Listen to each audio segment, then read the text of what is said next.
Hello, everyone, and welcome. It's a fantastic Thursday, and we've got a lot of fun content to go through here today when it comes to really Confab and what we're going to be tackling. We've got a guest speaker who I'll introduce here in just a second.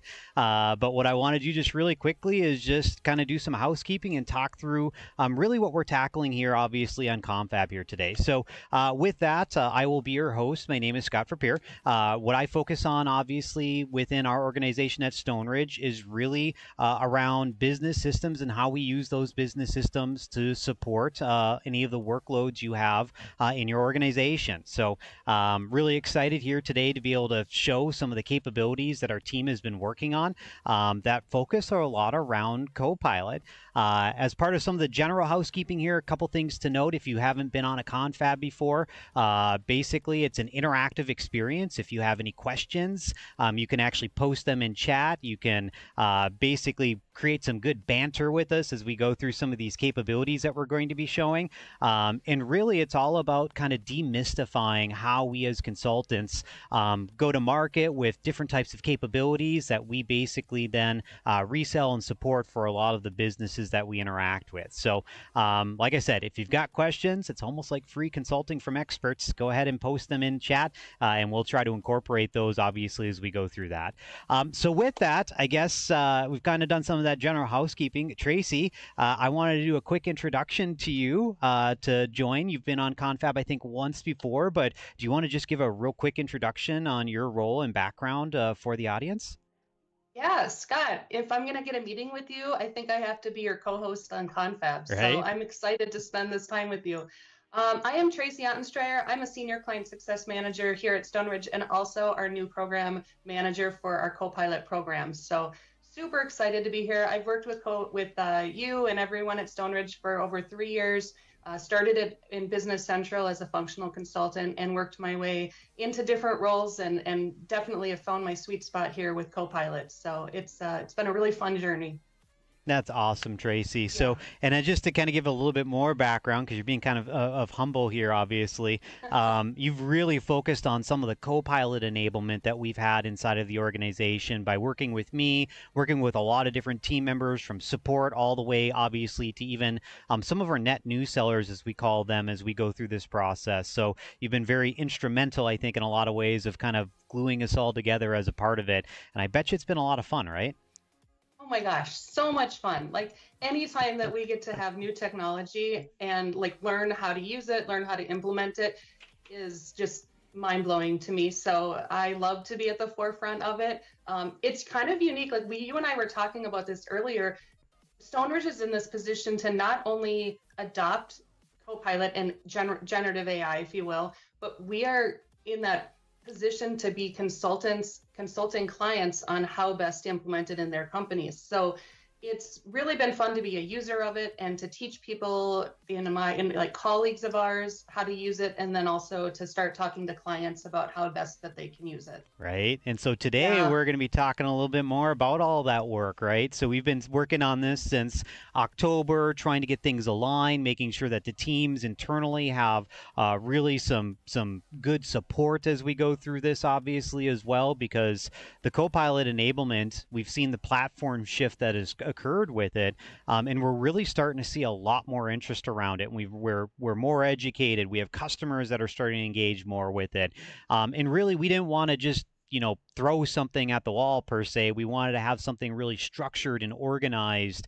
so that way we had a path for customers to actually consider when they go through really Copilot enablement in their organization. And we started a little bit differently, right, Tracy? We focused more on the productivity perspective, not as much as like the front end security that there's a lot of people that are worried about that. And we've had some really good conversations on Confab about that. More specifically, if you've had the security problem, you've always had the security problem. Copilot's just kind of bringing it to light for you, right, as a part of it. But as people are starting to get more mature in terms of their infrastructure, those security perspectives, we're getting a huge demand then, obviously, from the productivity perspective. Maybe, Tracy, can you just describe that a little bit at a high level for us as we go through this? Yeah, absolutely. And I think what we're trying to do is match what Microsoft has done with their early adopters of Copilot and look at some of their best practices. So We are taking a stab at helping individuals first and foremost in using M365 Copilot in their everyday work. So how can I use it to be more productive, in simple ways that we've all heard about, like drafting emails or analyzing a spreadsheet or creating a form or summarizing notes in a meeting. Like there's so many ways we can just use it on a daily basis. But when we look at the Copilot dashboards with our clients, we can see that adoption rates are fairly low until we start working with them. And so when we can get into that foundational individual level first and help just the individual use their Copilot on a daily, hourly, minute by minute basis, we see the productivity. We see like what the business is really understanding and adopting Copilot in a much broader way. And then when we lay that foundation, then we can take it a step further and look at some of what people would think are the more higher impact things, although that's arguable. Like what can we do to build 10 agents that will, completely change the structure of your work in a daily, in your workload, or completely change a process that, you have. So you start with the individual, go to the business level. That's the best way to find this transformational change that we're seeing. Yeah. Yeah, you nailed it. You absolutely nailed it. And I got Clyde. Clyde's on. Good to see you, Clyde. Humility is a tantric banter. That's interesting, right? I was like, Clyde. right. So that makes sense. So yeah, and of course at the same time, I'm getting pinged in the background here. My son is actually. It sounds like he's in the nurse's office at the school. So right, it's like all these things are always coming at it, right? So no worries though. I already emailed him saying that he'll have to stay there for a little bit as we kind of wrap up. So no worries at all, right? Exactly. All right. So that being said, then. Tracy, kind of let's go through and show the audience a little bit of what we've been working on really with our Copilot flight plan and some of those details, because what we've structured here is not just like a fixed offering of like $19,000 and it does everything, right? We're going to have some packaging basically as a part of this, obviously, but really what we're seeing here is kind of a couple things. And I think for the audience, this is kind of fun of what we've tackled with it. And it might be confusing at first too. And so that's why we want to do this session to really just talk through it, because, there's these classical terms, right, Tracy, that we use in our industry, like proof of concept, and we call it training and all this other type of stuff. And when we were talking about it back in October with the marketing team as well, we were like, well, why don't we do something a little bit different with this? Why don't we take, for example, that Copilot branding concept that Microsoft has done and start doing like what they keep on saying it is as a Copilot, which is somebody that assists you then as you go through a process. And a Copilot has to basically establish a flight plan. They have to go through simulators. They have to, right, do all these different types of tasks, basically, or trainings that they then use to then assist a pilot when they're flying a plane. So some of the terms, I think, Tracy, here today, we're going to go through and just reflect as to, well, what does that really mean if you're used to proof of concept or assessment or quick start or whatever it may be that our industry has used. We've used a little bit of a different branding here, but it all pretty much means the same thing as kind of the output, right? So with that, Tracy, why don't you start going through our Copilot flight plan that we have here? Awesome. Yeah, the naming conventions were really fun. We had a lot of people at Stoneridge that played a fun role in creating these names. So without ado, and hopefully not to confuse everyone, let's dig in. Right. Can you see my screen? I'm not. Yep, we can see it. You're seeing. Okay, perfect. Okay, so we have kind of broken down the implementation of Copilot for you in three simple parts, okay? We're starting with pre-flight. In pre-flight, we're going to kick off with your leadership, just the conceptual ways that you want to tackle Copilot, right? We're going to do a value workshop. We're going to talk about security because that's super important, right? We want to get you ready to implement Copilot, okay? And that starts with all these initial conversations. Then we're going to move into flight readiness, where Intune deployment, that's a big part of device management, app management, who can see what and who has what on their computers. That's a big piece of getting ready for Copilot, if you will. Copilot deployment, getting those licenses configured, who's going to access it, and then the security and administration deeper dives. So we need your IT departments to understand what they're turning on, and then really combing through permissions to make sure that those things are, in line and in order. Looking at multi-factor authentication. Does your company have that? Does your company want to do labeling on their documents to really classify like who should be seeing what things? This can be done though, this flight readiness, we're finding it's really a good step to do in parallel with flight school, which is our third component. And that's that individual adoption of Copilot. So I'm going to take into it a little bit deeper and show you a few things. But with the flight school in particular, we want to just pick a few people to go through that initial training. We call them champions. In every company, right, there are people that are rooftop adopters of the solutions that you have. And they're across all departments. There's somebody in your HR department. There's somebody in your manufacturing, floor. There's not just the Scott and Tracy that are obviously screaming this from the top of our lungs to start using. There are so many people in your company that are curious and excited about the new technology. They're using it maybe in ChatGPT or other models. And if we give them a Copilot license, we want to funnel that excitement and show them how to use it, and then let them start talking for us in our organizations.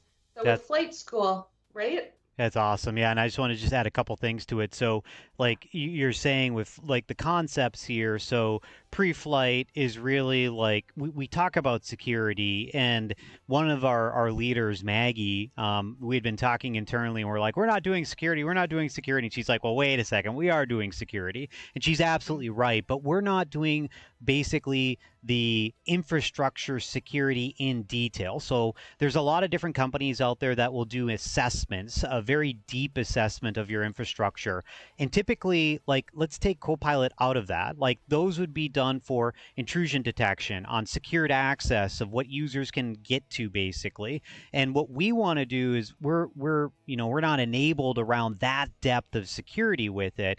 But once that's done, for any user that you can prove out, which you should be doing no matter what, even before Copilot was ever introduced, we can then do the security, but the security then is the context of the Copilot and what it's asked or what it's answering basically back to an end user based upon the prompts that are there. That is a securable aspect, as well as even doing some high level security checks to make sure, for example, if you enable Copilot on Dataverse, that you don't have it checkmarked to share data with Microsoft, or that you have devices that you don't want to deploy Copilot towards. Well, we can help you with that, because that's more of the productivity front end with it versus the securable assessment deep dive that you typically need right around some infrastructure security perspective. Does that make sense? Is that what you believe as well, Tracy, as we've kind of discussed this?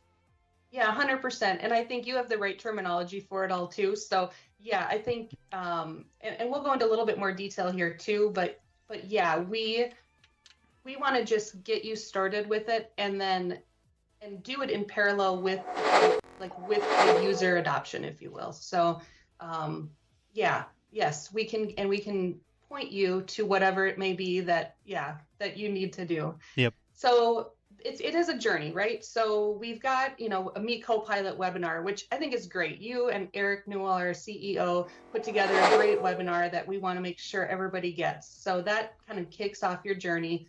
We've got that pre-flight conversation. And then while we're doing that flight readiness piece, then we're also taking those first 10 people through their flight school, okay?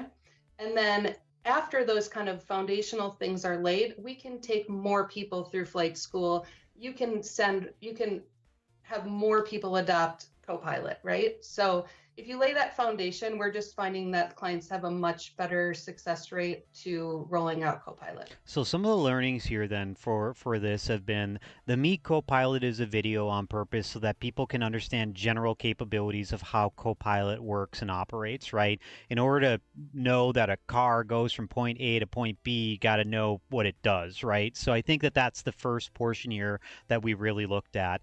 The next portion then is we have a lot of questions around how do I enable, how do I set up, how do I limit it inside of this dataverse environment? What does F&O do versus BC, right? So really these pre-flight checklists then allow for us to really look at that kickoff, that formality that we then do inside of an organization, and then that cursory security perspective, not as deep, right? Once again, as maybe somebody that focuses on intrusion detection and security as their business, but we're still going to be doing some of that, obviously. And then the flight school, this gets into the concept that I keep on telling leaders to start rallying around if they want to start understanding what they can or can't do with basically with of course, I've got my do not disturb enabled on Stoneridge, but not on the Microsoft tenant. So I'm getting pinged by Microsoft people in the background here. But anyways, what I'm saying here then from a flight school perspective is that allows us to then do really more training around individuals typically that you in terms of the business, they're going to be drivers in the business. They're typically people that you can trust as you go through this because maybe your security isn't as good as it should be. And I'll tell you what, once we've framed around that and put business controls in place with it in terms of what they're accessing and the data that they're interacting with, those trusted advisors of the business, which are your best people typically, are the ones that would go through this champion concept that you'll talk a little bit more about, Tracy. But the intent is to start touching and using the product before you decide to do a massive rollout, because the learning that's needed off of it, quite candidly, it's an emergent technology that so many people don't know how it works, that there's a lot of false assumptions that I've discovered as I've gone through my conversations with business leaders. So I think, kind of to your point here, that's why it's structured with this, right, to be able to support those businesses. Yeah, that's really good clarification. And if I will, so just a little deeper dive, I don't know how deep we want to go here in some of this, but in your pre-flight, you do need to understand Copilot, what it is and what it isn't, and sort of start to plan your journey. So we've developed the pre-flight, and I feel like we're kind of rehashing it here, but to understand the high level of how it can work with your organization. For example, I'm going through a pre-flight with a client right now, and they have less than satisfied employees in one of their locations. And that was an identified marker in their organization. And I'm like, well, why is that? Like, what's happening with that location? Well, apparently it's having to do with some specific tasks that only the people in that location have to do. And so we are looking to, we're putting kind of a pin in that use case, if you will. We're getting some adoption set, and then we're going to come back to that specific business case along their Copilot journey, and we're going to build some solutions around what can make that location better. Like, how can we reduce some of the workload that the employees are not happy doing and help them to do more value-added things? Okay. That makes sense. Yeah. So some of these pre-flight conversations, we are going to dive into a little bit of business value, but then we're going to put some pins in them, put them on hold, put them in a parking lot, and really get the foundation set. That makes sense. And just to kind of maybe double down a little bit more with that, like every interaction that we typically have with customers and even prospects when it comes to Copilot is that they have these ideas of what they think Copilot can do. And we have to start establishing what it can and can't do, because once again, this is a tool and not every tool is right for the job, right? We have to make sure that we're scaling the tool to the needs of the business, not only from just the technicalities of it, but also from the budgetary perspective with it, right? So understanding like, what is Copilot? What's the security? How does Copilot Studio come into this? What are, some of the ideas you have, right? Like, what do you think it can do? We want to get those right away to get those ideas, because then as we go through this, we can talk more transparently to your use cases that you have. So that way, then when we maybe get into a simulation, we've set those right expectations. Because I'm just going to say really candidly, the market is insane right now with the information that they say Copilot can or cannot do. You need somebody that's done learning off of it, that's actually done the work with Copilot to trust, not the marketing message around it. And this is where I think this pre-flight really starts, setting that business value right as we go through that. So this is I don't know, Tracy, to me, this feels like a really core component. I'm glad we have it at the very beginning here too. Yeah, 100%. I'm going to give a quick shout out to the client success management team that I work on. They have all sorts of ideas that we are putting a parking lot in, but also starting to build out here at Stoneridge for like what kind of things we would like to do to make our CSM jobs a little bit, more fun. Like we want to focus on giving that proactive support and maybe having client appreciation events more often, or checking in with relationships and innovative workshops. And like, we want to do that fun stuff with our clients, but we are also doing things like license renewals. Like we are touching base with you when you have a Microsoft licensing renewal. And, how can we take something like that and maybe build an agent to automate that process, right? Because our clients don't care if we personally reach out to them with a license renewal reminder or if an agent does that, right? So there are some like really great concrete things that an agent can be good for. And then there are other things that we still need our human touch on. And maybe we're more value added if we focus on those things and let the computers do their thing also. So again, it just speaks to having those conversations about what maybe a quick win would be versus something that might be a little bit more complex. Yep. Awesome. Okay, cool. So the next slide I have here is on the flight readiness piece. So this is that not so deep dive into security, right? And like, what are the things that we need to do to make sure your company is ready, like for Copilot. So we'll talk about the agent consumption meter and like what the cost is of agents when you eventually turn those on, and what kind of metrics you can get out of the Copilot dashboard and where that is located, and who should be looking at that. To monitor your Copilot adoption, and just some other basic things, right? Just to make sure that you're ready from a deployment standpoint. So we have some hours built in to just make sure that you're comfortable getting ready for Copilot. Yeah, we got some good banter that's already going on. Rob Really? and Joe and Kevin really appreciate your posts. So yeah, Rob was like, "Do you trust yourself to fly your own plane?" And I would, Rob. So I would have a lot of fun with that. But You would. right. But you're right. You want to make sure you've got the right skill set aligned with it. And then Rob said, "I would like to try. I would try my travel agent to ensure the flight is safe and secure." And yet that's right. Like we want to make sure that we're not going to know all the details of every single aspect. A pilot doesn't either, or even a co-pilot, but they've got their checklist that they go through. They walk around the plane, they make sure everything is good to go, as good as they can before they take off, which is really awesome. Joe said can't take off without the pre-flight checklist. Nailed it, Joe. Absolutely. And then Kevin, nice to see the practical everyday uses. Yeah, you nailed it, right? We're really trying to come to this as a practical example. In the business system space, I think people sometimes fail to realize that business is about profitability as a large component of what a business does. And just because it's shiny doesn't mean that it's going to be something that people want, right? And that's where we've seen even some of that retaliation per se when it comes to the market with AI and the investment around it, where there's a lot of negativity in certain segments around that. But as we've seen these models increasing capability, like even just recently with the image generation that I was playing with in ChatGPT, it is phenomenal. Like I took my Facebook profile and updated it. And I get it. There's this whole the graphic industry, the graphic artist industry is very frustrated with it.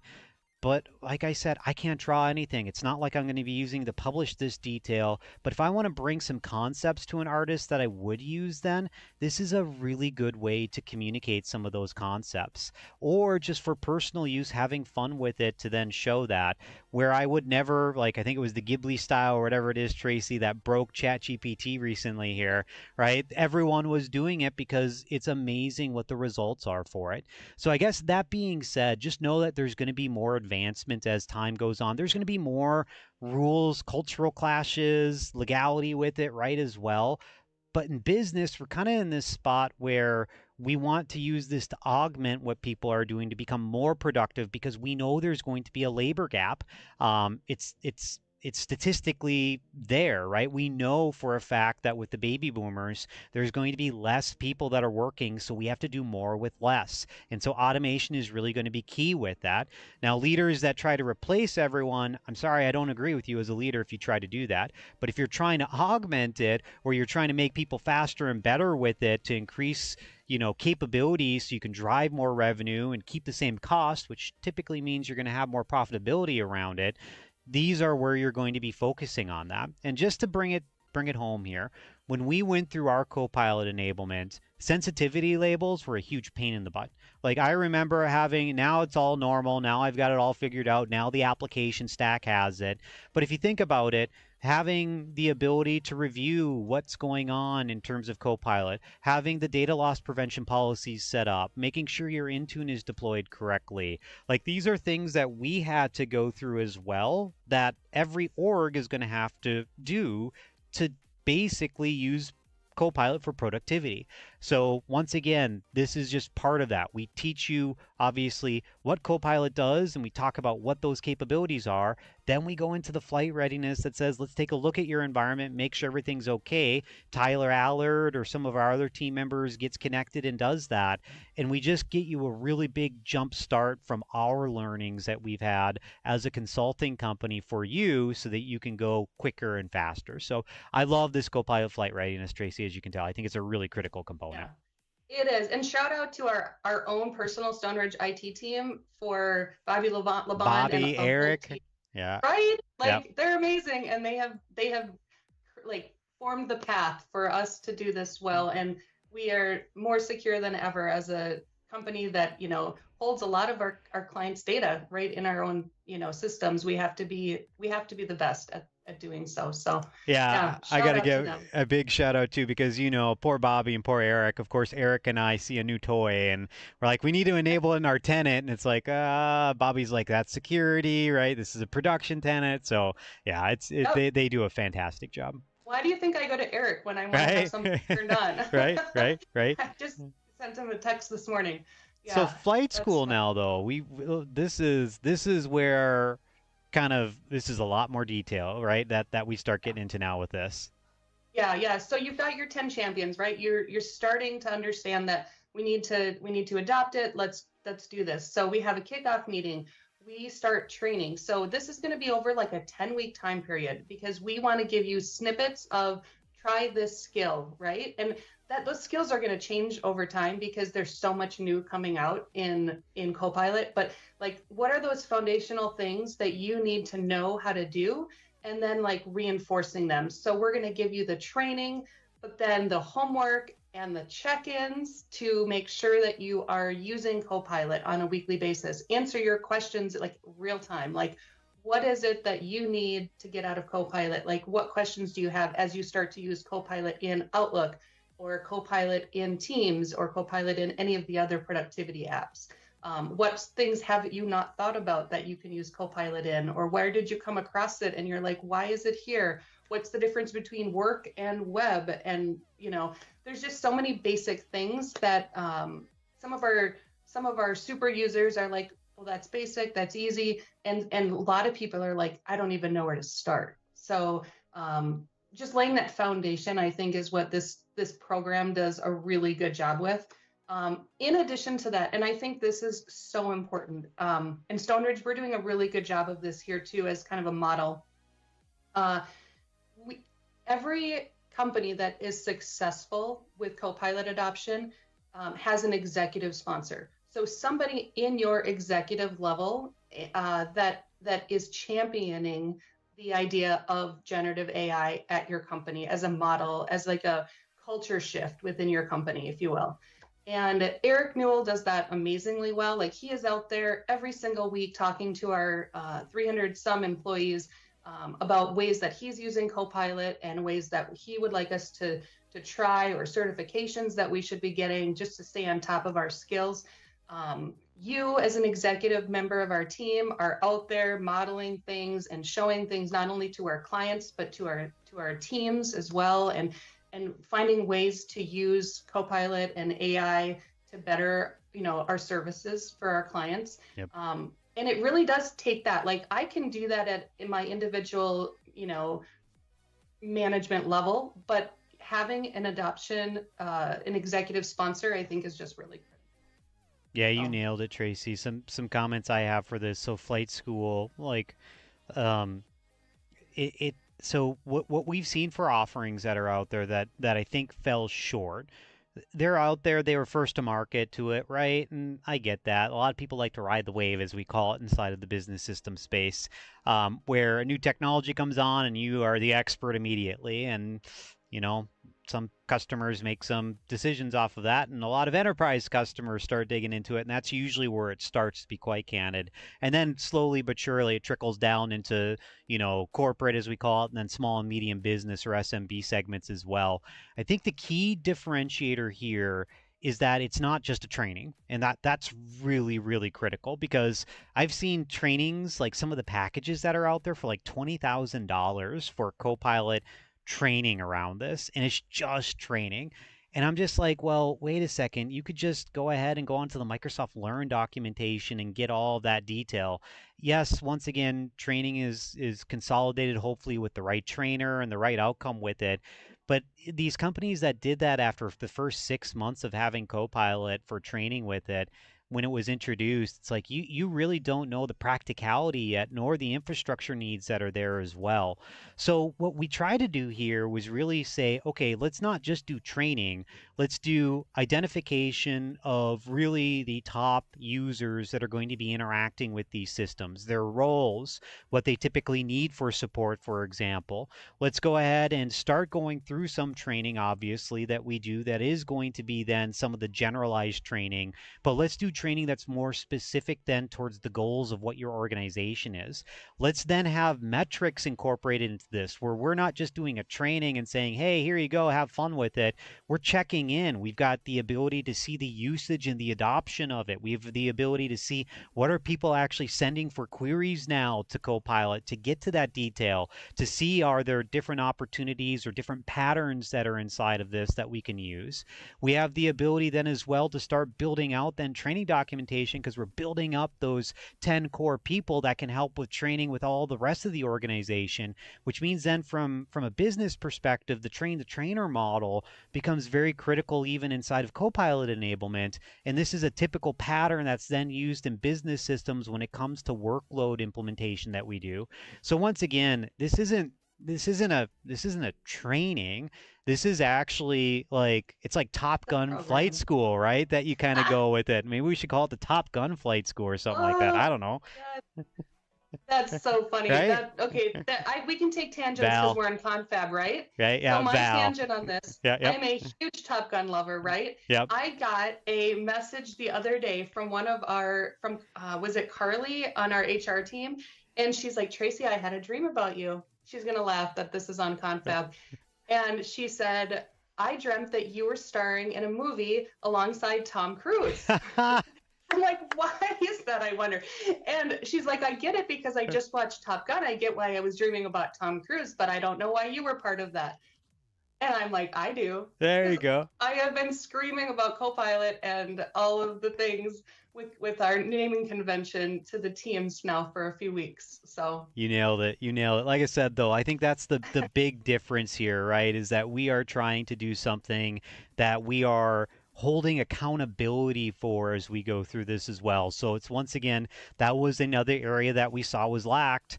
Microsoft will sell you a bunch of licenses, a partner will come in and do a training, and then all of a sudden you're like, well, what happened here? Like, what's going on here? What's happening next as a part of it? So this flight school, I think, is a better concept, and that's also why we didn't just call it Stoneridge Copilot Academy or training, right? Because we're actually doing more, we're holding more accountability in this, and we're trying to get executive sponsors involved, like a business process implementation, whereas usually a training, you don't usually have like an executive that's participating with that. It's usually going to be a manager level. So we're trying to instill this at a higher level, for that support and involve those higher levels as well. Carly, yeah, Carly just put out Did here. she? Yeah, yeah. So I Oh, gotta, good. I'm yeah. glad So she's on. Leah, hilarious. Tracy definitely has the main character energy here. I love it. And then Carly was like, "Yep, it was me," and she's raising her Yeah. hand and smiling with it. So that's awesome. Oh Love man. it, Carly. Her dreams now public, live Right? forever on LinkedIn. Hey, there you go. There you go. All Oh, right. that's What funny. else do we got? We got Copilot Studio. We've got Copilot Flight School. What do we got else as well? Fly further. Right, so like, yeah, like let's continue on. So we do that foundational stuff, we get our executives involved, our individuals involved, and then we can go from there. Like the sky's the limit, right? So I'm going to have you talk about the flight simulation scenario and like what that means. I've got another slide for that, but we can take deeper dives into your security. We can talk Copilot for service. So one of the things, I'm just going to take a breath. Stoneridge is rooted in our Dynamics products, right? Our business apps products. We all know that, like that's why a lot of our people follow us here at Stoneridge. Our Dynamics team is amazing and has come up with these amazing adoption programs for Copilot for Service, which is in our customer experience app, the CRM for Microsoft, and Copilot for Sales. So these are other things that allow our sellers within our client companies to adopt Copilot for service and sales in like really fast and meaningful ways. So those programs are amazing. We should take a deeper look at those in another confab in another time, or ask us and we will be happy to get us to start bringing a Matt Van Dyke on and getting more information on those. We can do deeper business value workshops where we really look at specific scenarios. We can help you do further adoption with 200, 300, 500 more people to adopt Copilot. But let's talk a little bit about those flight simulators, because I know that that's an area that people are really interested in. The idea of agents. Right.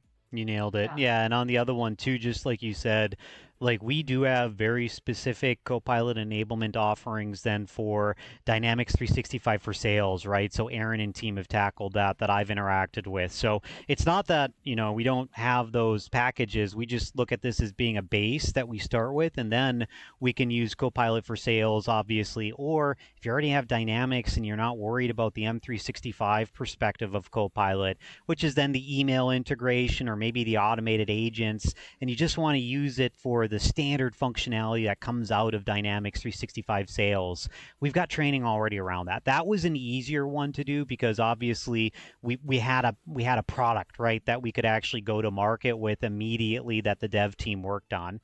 So I think, like you said, Tracy, we'll have to do more. Well, I'd love to bring on the team that went through the recent couple big implementations of D365 for sales with Copilot to talk through the learnings there, because it's pretty cool what it does. But there's a lot of learning that team went through and that I went through as well as we did that, which is always fun. And It's a I good don't, teaser. right? And did you want to go over the Copilot simulator, or did you want me to kind of talk through that a little bit on that next slide that you Yeah. had, Tracy? Yeah, go for it. Okay.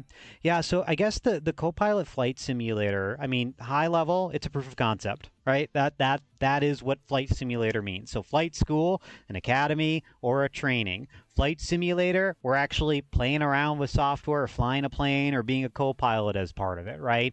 So one of the things to note here is that the base offering that we just showed you, where you had those three different types of components when it comes to flight readiness, when it comes to flight school, and then when it comes obviously as well then to meet Copilot and some of those stages that we have, that's an offering, right, that we're trying to build out to have for you, so that way you've got everything to start. Now, what we're going to see here is that there are going to be different customers at different levels then in terms of what their adoption is around Copilot. Maybe you've already gone through basic training with somebody else, or maybe you've already gone through and enabled it inside of the environment and bought the licensing and you've got 5 people that are using it and you feel okay for the training with it, right? So once again, we're trying to make this scalable for you so we're not wasting money and time on capabilities that your organization doesn't need. So what the flight simulator is really about going through a proof of concept in more detail here by basically creating agents or identifying how we can use agents or any of the different technologies in the Microsoft stack technically to enable then that AI driven workload that you want. Some of the things that people need to just understand when it comes to a Microsoft perspective is that Microsoft is a platform company. They're going to have so many different tools at different levels with different products that you can use. A perfect example, some customers may not have Business Central. So that means then that inside of their current system, they're going to want to build an agent that doesn't tie into BC, or they're going to need to basically use Power Automate to create a flow to do some of the generative responses because they don't want to use Copilot Studio because they don't have the agentic need potentially. So once again, there's all these different levels that we can do for this. But what a simulator is it really helps us then drill into more detail as to what is the business output that you want? What is the role of the individual that's interacting with it? And what is the output of that role when we do these processes as part of it? So purchasing teams, as an example, getting them together to redefine or define what those business processes are. Technically, it could be any team, right? So we could have the sales order processing team. We could have the credit management team that we talk through with this. But the result of this is basically that we want to align then the solution need and the requirements and then build it as a proof of concept output inside of a flight simulator. So this is a really powerful component, and it's a little bit different than a proof of concept because our expectation is that this is kind of training and doing at the same time. In our implementation methodology, in our process, we call these types of sessions JPODs typically, joint process design sessions, right? And it's a concept that kind of stems from what we call joint application design in the past, which was actually developed by IBM, which is kind of interesting. So either way, what we're trying to do here is we're trying to basically take then these flight simulator concepts and then build those solutions for you. And I guess, Tracy, was there another slide after this for this, or can I show like what the output of this would be to the audience? You absolutely should show. And like while you're setting that up, I just have to give some like an example that I thought of. Okay. Yeah. So agents, the idea of agents, right? So think back to the 90s when was it the 90s when the iPhone came out, or maybe mid 2000s? I don't know. 2000s. Yep. Okay. So the best application on your iPhone was that grocery list that you put in your grocery list, and then it like changed things to put in order of like where you're going to walk it in the grocery store so you could actually get, your groceries in the right order. Right? Do you remember that? Oh yeah. Right, that app. I don't remember what it was called, but it was like the best app.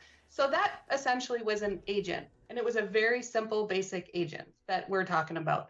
So today, though, agents are so much more than that, right? They perform multiple tasks, they do reasoning. So in today's world, that agent is probably going to look at the content of the my fridge, right? And place an order for me when my products are getting low, and probably even create the menu and order the groceries that I need for that menu.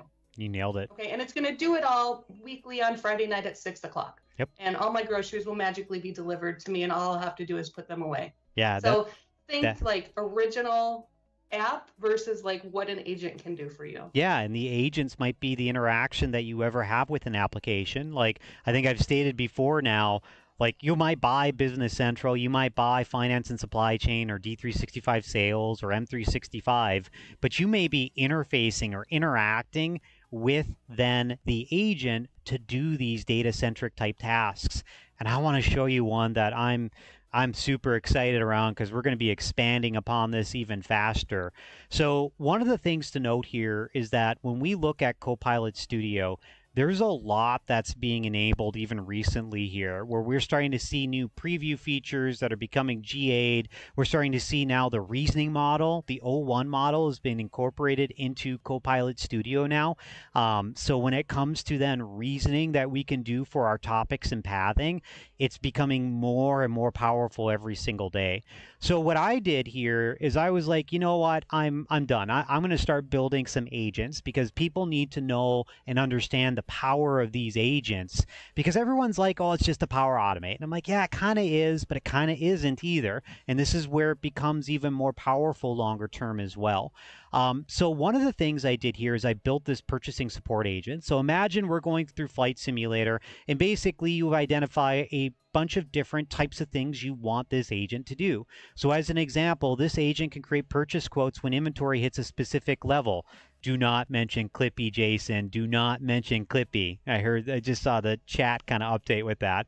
But what happens here is that we have purchasing support agents where purchasers typically need to be able to monitor inventory. They need to be able to understand if I haven't had a receipt occur, for example, of a particular purchase order, I want it to draft an email that has the vendor's contact's email address along with the purchase order and the details of that purchase order, the item, when we're expecting to receive it, and then send an email automatically to that vendor to say, hey, where's my purchases at? And maybe you want to screen that first. So what we can do is we don't even have to use Dynamics. We can grab the Dynamics data and we could even put it in your Outlook in a folder. So every morning that you wake up, you go into that folder and you review the ones and you send them.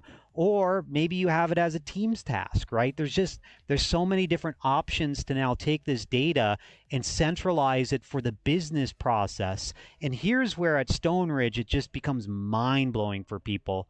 We now are spanning across different Microsoft technologies in the business process to align the interaction or the user interaction with the application that makes the most sense. So if you use Teams, and let's say that's where you want to be notified then of these purchase orders that need to be emailed, well, why don't we just put it in a Teams chat then, or post it on a channel, for example? So the net result of this is that we're going to see more and more of these agents that are here to support those business processes. So this one identifies partial receipts. So these are the use cases that I started to build out for it. I want to create purchase quotes if I have a fixed reorder quantity or a maximum inventory level, so that way it shows up inside of Business Central and I can click on a button and it'll create the purchase order for me. And I want that to be real time. I don't want to run MRP at the end of the day. I want the system to do the quick calc that we have set up for it, and then it generates it, so that way then I don't have to run MRP. Because we all know there's a lot of organizations inside of Business Central that don't understand the planning worksheet or even the requisition worksheet, right? So this makes it even easier for that setup. Another one might be, for example, that we have partial receipts and we need to basically notify the purchaser of possibly a supply shortage. So, and maybe that's daily that we do that. Maybe it's as purchase orders are happening, right, that we can do that. So these agents allow for us to define these general instructions for that agent. And typically what they've been then, as we've interacted with them, as I click test here, we typically interact with them inside of a chat experience, right? But one of the things that Microsoft has added is the ability now to automate these agents. And I want to show you just a really cool concept here, because if you've tried to do this, you've probably noticed that I don't have a Business Central trigger for it, but I do have a Dataverse trigger. Well, did you know that the trigger design and mechanism for Copilot Studio is actually just a Power Automate? So if I go ahead and take a look at this Power Automate that was generated, so I just used the generic Power Automate as part of it. When I went to my trigger, what I want to happen, I added the trigger. When you add the trigger here, you don't see Business Central at all, right? And if you go to the library, you don't see it either. So what I did is I created one that used Dataverse. And then what I did is I took that flow that it created and I changed the trigger. I just said, you know what? I don't want to use Dataverse. I want to use Business Central. I want to grab basically the item ledger entry as it goes through, compose it, and then send it to Copilot to do something with it. And I could say, you know, create a purchase order. Or I could have an action inside of here that I'm telling Copilot to do as part of that process. Here's the really cool thing about this. So this exposes any trigger inside of Power Automate that you can use right now. So while Microsoft has limited the auto creation of these triggers from Copilot Studio, you have the ability to change any of those inbound triggers to anything you want, as long as you have then the ability to send this then to a Copilot. And as you can see here, this sends my prompt to a specific Copilot. And I think longer term here, we're probably going to see it where this actually is inside of Power Automate, something that you can add then as an action inside of here as well. Now here's the really, really cool thing about it.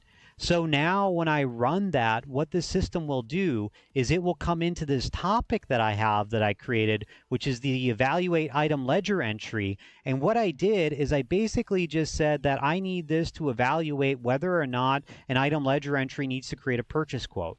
And so what I did is I had some generative answers where I grabbed the text that was brought in then to the actual Copilot as part of it. I processed that, I converted it into a Boolean, and then one or two actions occurred depending upon the condition that I define with it.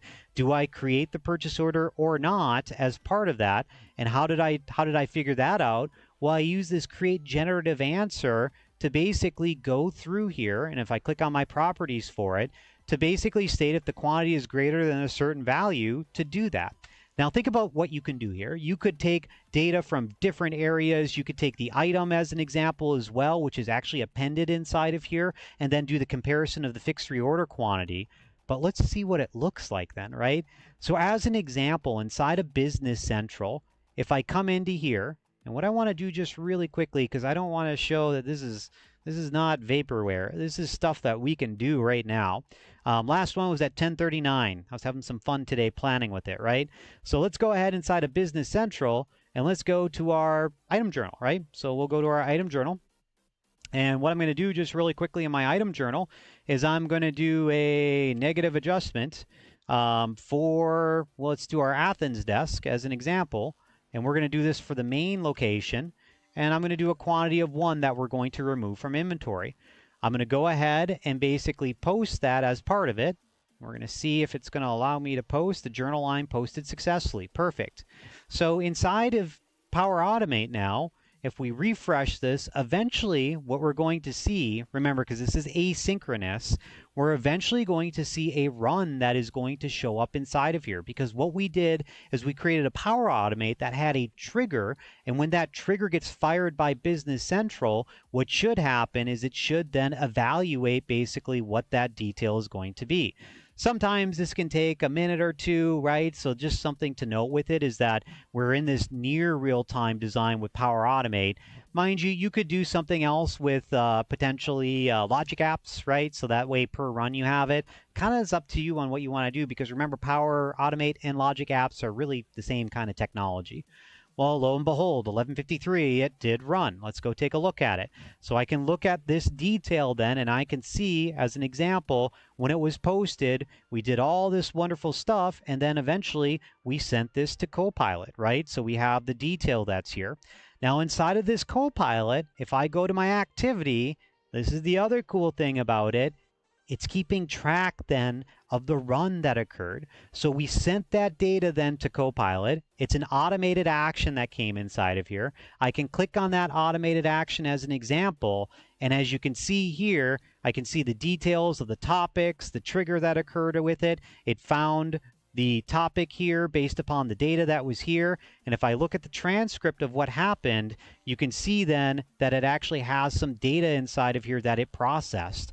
And some of these other ones, just as an example, as we're going through and testing inside of it, if I look at that activity map again in the transcript, you can see here's the content, use the AI generate content, and it said right here it generated that purchase quote. Well, let's go back into Business Central and take a quick look at it, right? So I'm going to go ahead and do that. And what I should be able to see here, hopefully, inside of BC, we're going to go to our purchase quotes. So I'll search for purchase quotes inside of this environment. We should see our purchase quotes. Go ahead and click on it. Lo and behold, we have a purchase quote that used an API. And inside of that API, what I've done is I've made it so that I can identify right now who created that by the purchaser code that's inside of here. So this is just a simple example where then at the beginning of the day, you could actually create a tailored view inside of here where you could take these then and then create orders by selecting the ones you want, clicking on the make order as part of it. And what's going to happen then is that purchase order is now going to basically create, or that purchase quote is now going to create a purchase order. And if you had approvals and things of that nature, it could go through all of that processing as well. So like I said, this is just a small snippet. Think about like that's a purchase order quote process with it. Think about short, like I said, short quantities, just sending an email to a purchaser saying, hey, this is what we didn't have, for example, or an email to your vendor when they don't send it and you don't receive it on the date. So that's automated as well.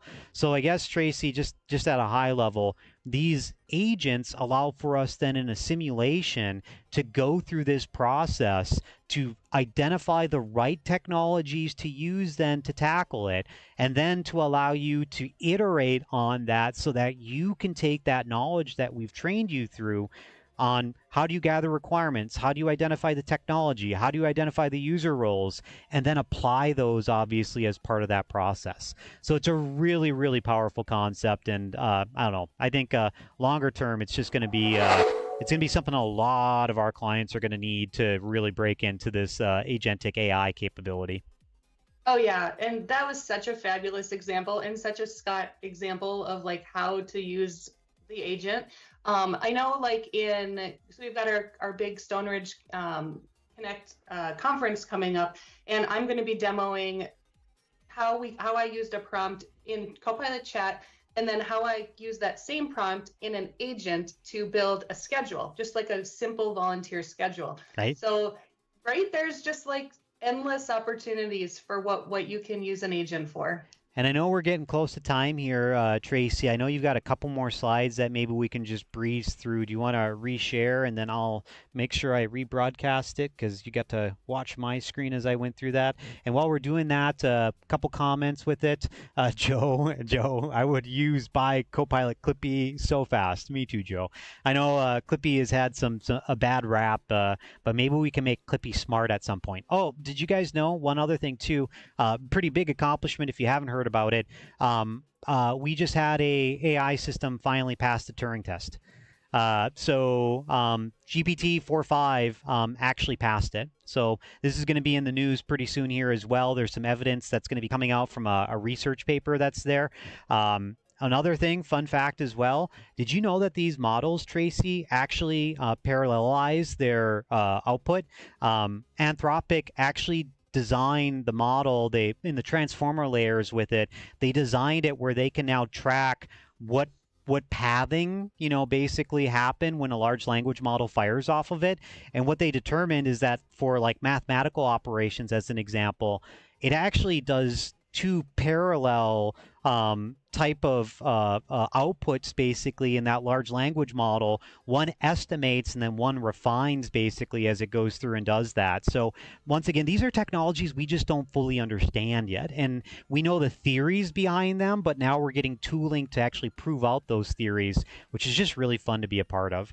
A couple other things just really quickly here then too, Joe, using agents allows users to focus on the deviations instead of trying to process everything, right? 100% agreed. Like that, the agents allow for us to even put guardrails then on how we want it to interact with the business system. And that's why agents are important. You can do it inside of Power Automate, but an agent is going to be more of that user interface perspective with it. And what it's going to do is it's going to allow us to restrict the topic. Because I guess here's the big thing, team. When you think about like, if you ask a question of a large language model, you get all these weird results, even between the same prompt and maybe just a slightly different character, you're going to get a different output of it. Well, we don't want that in business. We need a very consistent result for it. So Copilot Studio allows us to build a topic to then refine what that output is going to be, where we can use that 6-year-old, as I always call it, on the other end, but we're directing them what their limitations are as we go through that. So you nailed it, Joe. It's going to be amazing to have those as a part of it. Then a couple others real quick here. Rob, enlist an army of secret agents to do the work for you or on your behalf. Yeah, that's a really good idea, right? Do you replying to emails, support inbox, saying, where's your support ticket, updates to it as part of it that, may just be agentic. That's totally something that we could start doing. And then Dax, go really appreciate it. Sadly, I need to be on my way out, but I like the shout out to you guys. It's a fantastic approach to embracing Copilot. I love it. Much appreciated. Thanks, We Sal. love it as Yeah. well, right? Right. All right, let's go ahead and I'm going to go put back on the screen here. It looks like we've got one final slide here. Is that what we've got? We Continue the do. conversation. Continue the conversation, whether it's, through the flight plan that we've laid out, whether it's, coming to our Stoneridge Connect event or finding me for dinner at the M365 Community Conference in Vegas coming up. We are excited to interact with you on Copilot. So bring your questions and your challenges, and we're going to help you out. No, I really appreciate that, Tracy. So there's a QR code here too. So if you've got your phone, feel free to highlight that, and it should bring you to the website. If you're interested in learning more, honestly, just send it out here. The worst that can happen is you got to deal with Tracy and I talking to you. We're not going to try to sell you. We really want to understand where your use cases are. We want to build some really exciting use cases, and we want to show you as well what we've already done for our customers. So it's not just this one-way street. It's a two-way street. And as we've gotten better in terms of what those use cases are and more educated around it, we're incorporating these into our processes. Examples are like training documentation or assistant bots that we're starting to set up for our implementation processes. These are things that our leaders are thinking through and tackling, which are really, really, really important, as you can imagine, when it comes to the partner and the Copilot enablement that you need. So if you want to start with the flight plan or with M365, like I said, reach out as a part of it. So Tracy, we're about a minute over. I just wanted to say thank you. Any parting words of wisdom that you wanna wrap up with? Everything is changing. So I just got a big Teams update today that and so just keep digging in and learning because there's always some new feature in your app. So get curious and keep on co-piloting. There you go. Love it, Tracy. Awesome. Well, everyone, have a fantastic rest of your week. We really appreciate all of your time. We'll do another kickoff here in 2 weeks from now for some more content inside of Stoneridge Confab here. So make sure you basically check out the link that has been posted as well to see additional details. Leah also posted information about our Stoneridge Connect virtual event. So if you've not attended a Connect event, really recommended. I'm going to have a bunch of sessions that we're going to be talking around Copilot, as you can imagine, because that's my focus. Tracy's going to have some as well, and then our team is going to be involved in that entire conversation. So it's a really fantastic virtual event that we all love. And once again, if you want to learn more about what Confab is, go ahead and look it up. I'm sure the link has been posted here as well, so you can access that content to see what our cadence and schedule is. And yeah, as you have more questions, more details, more use cases, let us know. We'd love to tackle them. So with that, everyone, have a fantastic rest of your week, and we'll see you in 2 weeks. Thank you.